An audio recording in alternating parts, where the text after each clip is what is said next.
Hello students, तो हम आपके लिए आज ये वीडियो लेके आए हैं। ये वीडियो है नोट मेकिंग के ऊपर। और नोट मेकिंग क्लास 10th और क्लास 12th दोनों एग्जाम्स में आती है और दोनों एग्जाम्स में ये बहुत ही इंपॉर्टेंट चीज़ है, क्योंकि इसको रटने का नहीं होता, इसको समझने का होता है।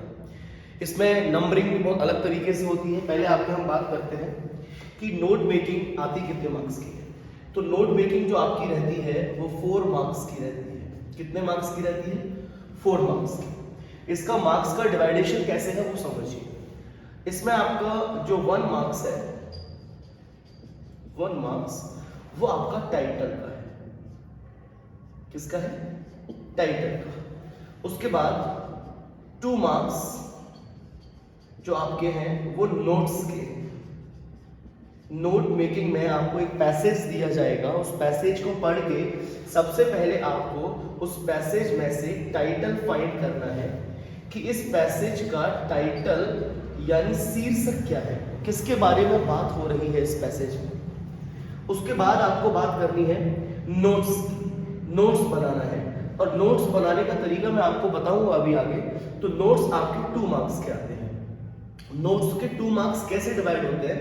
एक तो नोट्स बनाने के, एक इसमें नंबरिंग के। जो इसका नंबरिंग का फॉर्मेट रहता है, जैसे आपको एक मेन हेडिंग बनानी है 1 पॉइंट करके, उसके बाद सब हेडिंग बनानी है 1.2 1.3 ऐसे करके। मेन हेडिंग की नंबरिंग बाहर रहती है और सब हेडिंग की नंबरिंग थोड़ी अंदर रहती है। ऐसे आपको करके नोट्स बनाने होते हैं। इसके हैं 2 मार्क्स और 1 मार्क्स होता है आपका एब्रीविएशन का। किसका? एब्रीविएशन। एब्रीविएशन क्या होता है? इसका 1 मार्क्स होता है, पहले ये ध्यान रखिए। एब्रीविएशन होता है किसी भी वर्ड को छोटा करके लिखना, किसी भी वर्ड को छोटा करके लिखना। जैसे आपको मैंने बोला लिमिटेड, लिमिटेड, तो लिमिटेड का शॉर्ट फॉर्म क्या होता है? एलटीडी। आपको मैंने बोला गवर्नमेंट, क्या बोला? गवर्नमेंट। अब गवर्नमेंट का शॉर्ट फॉर्म क्या होता है? GOVT। ऐसे ही आपको मैंने बोला इंपॉर्टेंट, इंपॉर्टेंट का शॉर्ट फॉर्म क्या होता है?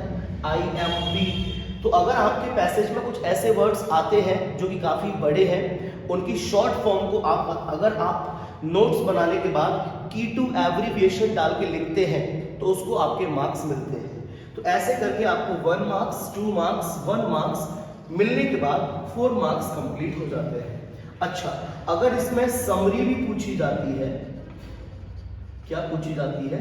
समरी। तो आपको समरी भी लिखना है।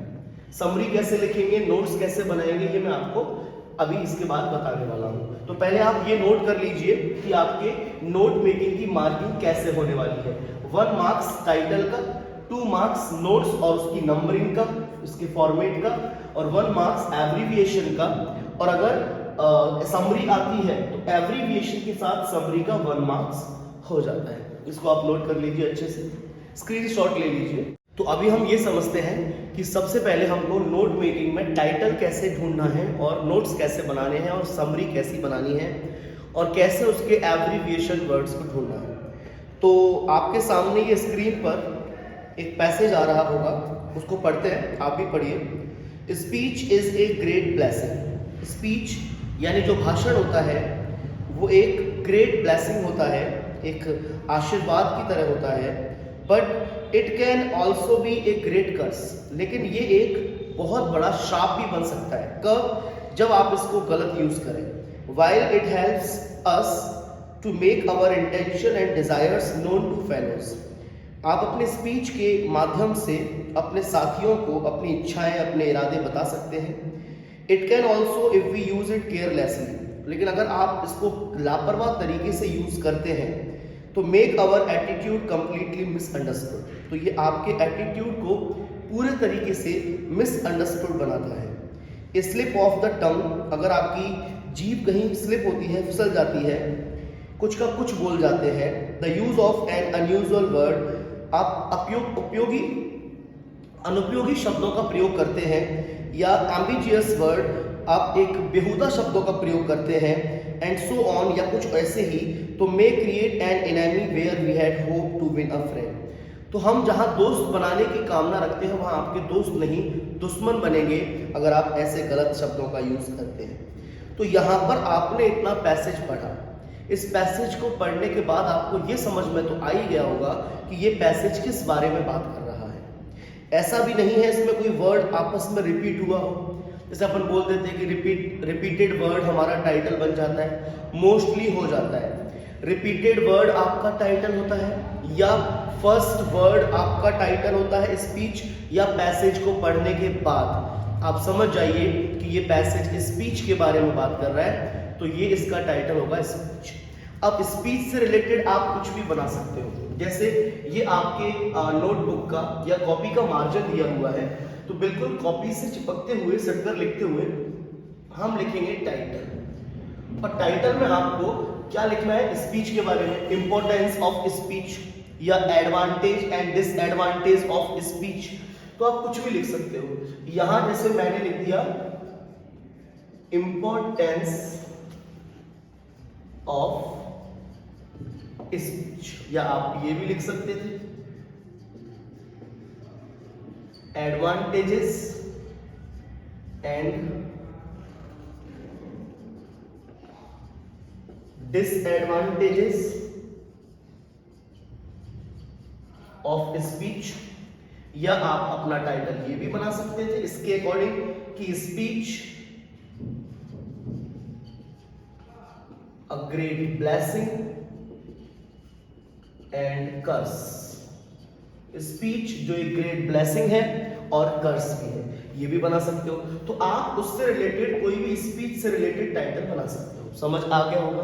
चलो अब बात करते हैं नोट्स की। तो नोट्स में आपको क्या करना है, पहले एक नोट्स हेडिंग बनानी है, उसके बाद एक फर्स्ट पॉइंट होगा आपका जो आपकी मेन हेडिंग होगी।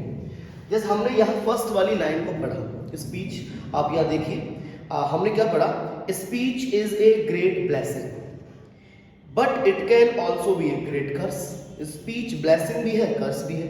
तो यहाँ पर क्या नोट्स बना सकते हो आप इस लाइन से स्पीच के बारे में। तो आपकी मेन हेडिंग क्या बन सकती है, स्पीच। क्या बन सकती है, आपने मेन हेडिंग बना दी स्पीच। अब स्पीच क्या है, तो आपकी मेन हेडिंग क्या होगी, 1 पॉइंट, ये नंबरिंग है।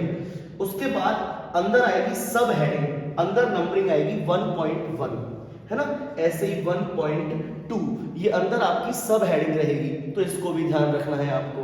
तो 1.1 में आप क्या लिख दोगे, स्पीच क्या है, ए ग्रेट ब्लेसिंग। ए ग्रेट ब्लेसिंग है, और क्या है आपका स्पीच एक कर्स भी है। क्या है, एक कर्स भी है। ऐसे ही आपको सेकंड हेडिंग आगे से लेना है। जैसे यहां पर लिखा हुआ है a slip of tongue, the use of unusual word. ऐसे ही एम्बिगियस वर्ड ये क्या क्रिएट करते हैं, एनेमी, है ना, ये क्या क्रिएट करते हैं, एनेमी। तो कौन क्रिएट करता है, तो आप लिखोगे क्रिएट्स एनेमी। एनेमी क्रिएट्स होते हैं। हु क्रिएट्स एनेमी, कौन करता है, तो 2.1 ये आपकी सब है। कौन करता है, आप लिख दोगे ए स्लिप ऑफ टंग, आपने पैसेज में से ले लेना ए स्लिप ऑफ टंग। उसके बाद और कौन करता है, अनयूजुअल वर्ड, तो लिख दो अनयूजुअल वर्ड। और कौन करता है, एम्बिगियस वर्ड, तो लिख दो एम्बिगियस वर्ड। ऐसे ही आपको अपनी एक तीसरी मेन हेडिंग आगे से बनानी है। तो ऐसा आपको लास्ट पैसेज तक करना है, 3 से 4, 4 से 5 हेडिंग आप मेन हेडिंग और उसके सब पॉइंट्स को 3 से 4, 5 बनाइए। उसके बाद फिर अब बात आती है एब्रिविएशन वर्ड की। जैसे आपने ये 2 या 3 ऐसे हेडिंग बना दिए, उसके बाद बिल्कुल सेंटर में यहां पर लिखोगे की टू एब्रिविएशन, यानी एब्रिविएशन वर्ड आपको यहां लिखने हैं। तो अब आपको एब्रिविएशन वर्ड लिखने हैं, तो क्या लिखोगे, यहां पर कोई एब्रिविएशन वर्ड आपको दिखे, जैसे स्पीच है तो आप स्पीच को भी लिख सकते हो, इंटेंशन को लिख सकते हो। इंटेंशन में कैसे लिखोगे, उसके अंदर के वॉवेल्स को हटाकर, तो जैसे मैंने लिखा INTN, इंटेंशन वर्ड लिख दिया। ऐसे ही आपको यहां पर लिखना है कंप्लीट, कंप्लीट वर्ड आया हुआ है, तो कंप्लीट के लिए आपने क्या लिख दिया, ये लिख दिया कंप्लीट, है ना। ऐसे ही और कोई वर्ड मिले, मिसअंडरस्टूड वर्ड आए तो लिख दो भैया मिसअंडरस्टूड, है ना। तो ऐसे करके आपको एब्रिविएशन वर्ड लिखने हैं, जैसे इंपॉर्टेंट का IMP, गवर्नमेंट का GOVT, ऐसे आपको ये एब्रिविएशन वर्ड लिखने हैं। अब बात आती है समरी की, तो ये वर्ड लिखने के बाद फिर आप क्या लिखोगे, समरी। क्या लिखोगे, समरी। समरी कैसे लिखनी है वो समझिए। समरी के लिए आपको क्या करना है, जो आपने अपने नोट्स के पॉइंट्स बनाए थे उन्हीं पॉइंट्स में ASMR अपनी ग्रामर का यूज करते हुए, एंड बट का यूज करते हुए, और समरी में सारे अपने पॉइंट्स और सब हेडिंग वाले पॉइंट्स को लिख दीजिए। जैसे speech is a great blessing and a great curse, and a slip of tongue, unusual words, ambiguous words create an enemy। ऐसे ऐसे आपने अगर आगे भी पॉइंट लिखे होंगे अपने पूरे पैसेज के, तो उसको आप समरी में लिख दीजिए। ये सबसे बेस्ट तरीका है समरी लिखने का। वैसे टीचर बोल देते हैं कि ऊपर से 2 लाइन, बीच से 2 लाइन, लास्ट से 2 लाइन, नहीं, ऐसा नहीं करना। आपको अपने नोट्स के ही पॉइंट्स को समरी में लिखना है, और ये वो बेस्ट तरीका है जिससे आप 4 मार्क्स आउट ऑफ 4 मार्क्स ला सकते हैं। इससे अच्छा तरीका नहीं है। सबसे बेस्ट तरीका है पूरे से पूरे नंबर लाने का। तो आप देख लीजिए, इसको बार बार रिपीट करके आप इस वीडियो को देखिए और कई बार प्रैक्टिस करिए। मैं आपको कुछ क्वेश्चंस डाल दूंगा नोट मेकिंग के डिस्क्रिप्शन बॉक्स में, वहां से आप जाके प्रैक्टिस कर सकते हो। धन्यवाद।